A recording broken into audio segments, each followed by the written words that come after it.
तो आज का जो हमारा विषय है वो काफी दिलचस्प है।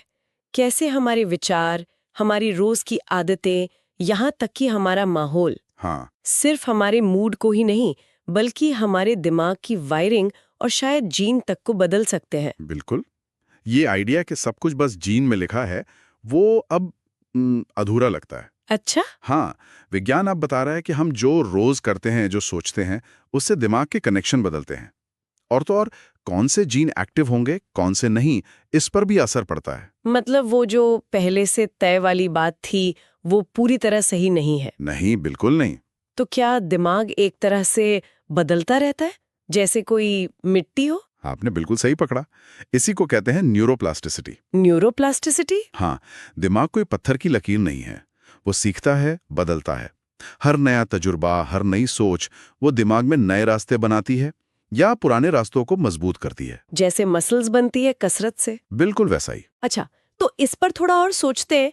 जैसे अगर कोई लगातार स्ट्रेस में है या एंजाइटी महसूस कर रहा है, तो क्या ये बस एक फीलिंग है या दिमाग में सचमुच कुछ बदल रहा है?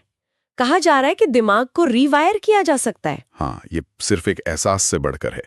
ये दिमाग के लेवल पर बदलाव है। अच्छा जब लंबे समय तक तनाव रहता है तो दिमाग का एक हिस्सा है अमिगदला, जी। जो डर और भावनाओं को देखता है, हाँ, सुना है। वो ज्यादा एक्टिव हो जाता है। लेकिन अच्छी खबर यह है कि इसे बदला जा सकता है। कैसे? जैसे नियमित ध्यान से, मेडिटेशन से, शांत रहने की प्रैक्टिस करके और जानबूझकर पॉजिटिव सोचने से हम दिमाग के इन रास्तों को बदल सकते हैं, संतुलित कर सकते हैं। ये फिजिकल चेंज है। वाह, ये तो हुई दिमाग की बात। लेकिन क्या ये असर और भी गहरा जाता है? जैसे एक जगह पढ़ा कि गुस्सा या नेगेटिविटी वो जीन को टॉक्सिक मोड में डाल सकती है। बिल्कुल। और ये बात बहुत मजेदार है। ये असर जाता है जीन एक्सप्रेशन तक। जीन एक्सप्रेशन मतलब ये कि कौन से जीन ऑन होंगे और कौन से ऑफ।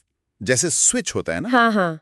तो हमारा बर्ताव, हमारी मानसिक स्थिति ये तय कर सकती है कि कौन सा स्विच ऑन हो, कौन सा ऑफ। जैसे कोई उदाहरण? जैसे लगातार गुस्सा या नेगेटिविटी हो सकता है उन जीन्स को ऑन कर दे जो शरीर में सूजन या स्ट्रेस रिस्पॉन्स से जुड़े हैं, जो सेहत के लिए अच्छा नहीं है।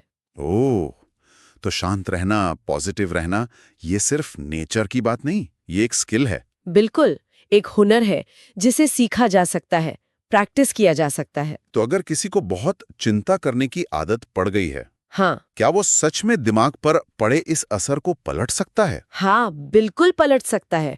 जैसा मैंने कहा, ज्यादा चिंता से दिमाग का वो इमोशनल सेंटर एमिगडाला वो हाइपर सेंसिटिव हो जाता है। लेकिन ध्यान, माइंडफुलनेस और अपनी सोच को बदलने की प्रैक्टिस, इससे उसे शांत किया जा सकता है। दिमाग को नए शांत रास्ते बनाने की ट्रेनिंग दी जा सकती है। ये तो रोज की कसरत जैसी बात हुई। हाँ, एक तरह से दिमाग की कसरत ही है। रोज छोटे छोटे कदम उठाकर हम खुद को रीवायर कर सकते हैं। अब एक और बात, कहते हैं कि हमारा दिमाग ना नेगेटिव चीजों पर ज्यादा ध्यान देता है, हाँ, नेगेटिविटी बायस। खासकर जब हम थके हों या उदास। वो ग्लास आधा खाली वाली बात। बिल्कुल, ये शायद हमारे पुरखों से मिला है। खतरों पर ध्यान देना जरूरी था जिंदा रहने के लिए। सही बात है। पर आज की दुनिया में ये अक्सर हमारी खुशी के आड़े आता है। लेकिन इसे भी बदला जा सकता है। कैसे? जैसे आभार जताना, ग्रैटिट्यूड प्रैक्टिस करना, अच्छा। जानबूझकर दिन की अच्छी चीजों को याद करना, पॉजिटिव अनुभवों पर फोकस करना। इससे दिमाग को ट्रेनिंग मिलती है ग्लास आधा भरा देखने की। और हमारे आसपास के लोग, हमारा माहौल, एक मिरर न्यूरॉन्स का भी जिक्र था। ये क्या चीज है? हाँ, मिरर न्यूरॉन्स, ये बड़े कमाल के सेल्स हैं हमारे दिमाग में। अच्छा।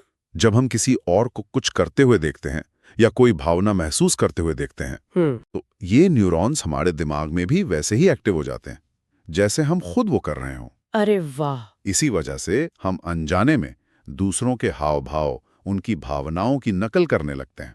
तो इसका मतलब हमारा माहौल, जिन लोगों के साथ हम रहते हैं। बिल्कुल, उनका हमारी सोच पर, हमारी फीलिंग्स पर बहुत गहरा असर होता है। हम अनजाने में उनका आईना बन जाते हैं।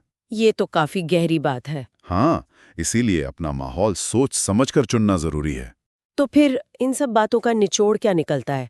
क्या ये कि हम अपनी किस्मत के मालिक हैं, कम से कम दिमाग के मामले में? हाँ, काफी हद तक जितना हम पहले सोचते थे उससे कहीं ज्यादा हमारे पास सच में ताकत है। किस तरह की ताकत? अपने दिमाग की बनावट, उसके काम करने का तरीका, यहाँ तक कि जीन एक्टिविटी को भी अपने सचेत प्रयासों से, अपनी आदतों से, अपने चुने हुए माहौल से प्रभावित करने की।